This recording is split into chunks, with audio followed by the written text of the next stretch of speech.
Dakwa tidak menjawab Majelis Hakim yang mulia. Bagaimana? Tolong agak keras sedikit suara penuntut umum yang di baris krim. Terdakwa tidak menjawab pertanyaan Majelis Hakim yang mulia. Membisu, itulah sikap terdakwa Muhammad Rizik Shihab saat menjalani sidang dalam kasus tes usap Rumah Sakit Umi Bogor. Terdakwa tidak menjawab setiap pertanyaan majelis hakim karena menolak persidangannya dilakukan secara virtual. Dalam sidang lanjutan yang berlangsung kemarin, Rizik berada di Rutan Bareskrim Polri, sementara majelis hakim berada di Pengadilan Negeri Jakarta Timur.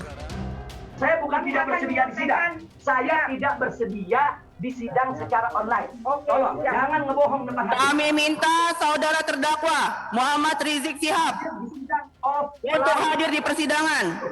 Saya tidak mau hadir. Ya, baik. Sampaikan ke majelis hakim, saya tidak ridho dunia akhirat. Ya, Sebelumnya, Rizik Shihab menolak menghadiri sidang karena menginginkan persidangan digelar secara tatap muka. Atas sikapnya yang diam, hakim menganggap Rizik tidak menggunakan haknya untuk melakukan pembelaan atau eksepsi atas dakwaan jaksa.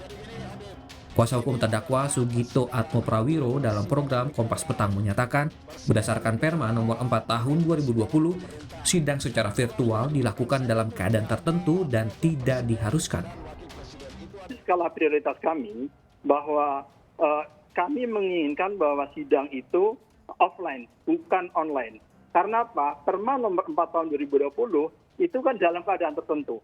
Berarti kan kedua tidak harus, tidak wajib. Dan kami menginginkan bahwa sidang itu terbuka untuk umum dan Habib Rizik offline datang ke pengadilan.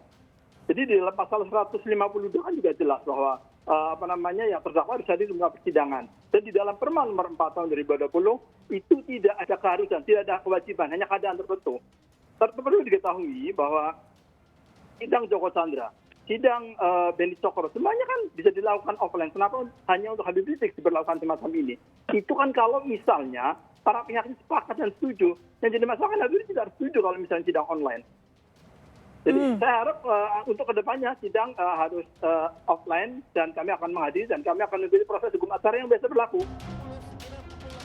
Sementara itu, pakar hukum pidana Universitas Indonesia Indrianto Seno Aji menyatakan pelaksanaan sidang secara virtual memiliki legitimasi hukum.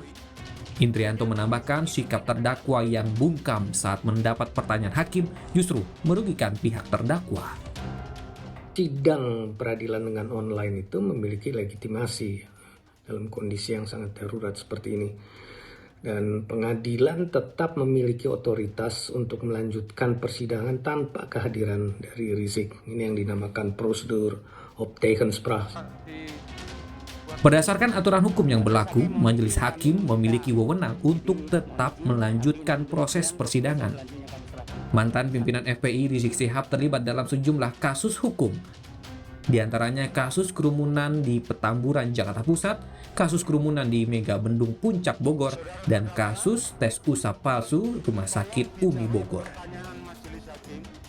Tim Liputan, Kompas TV.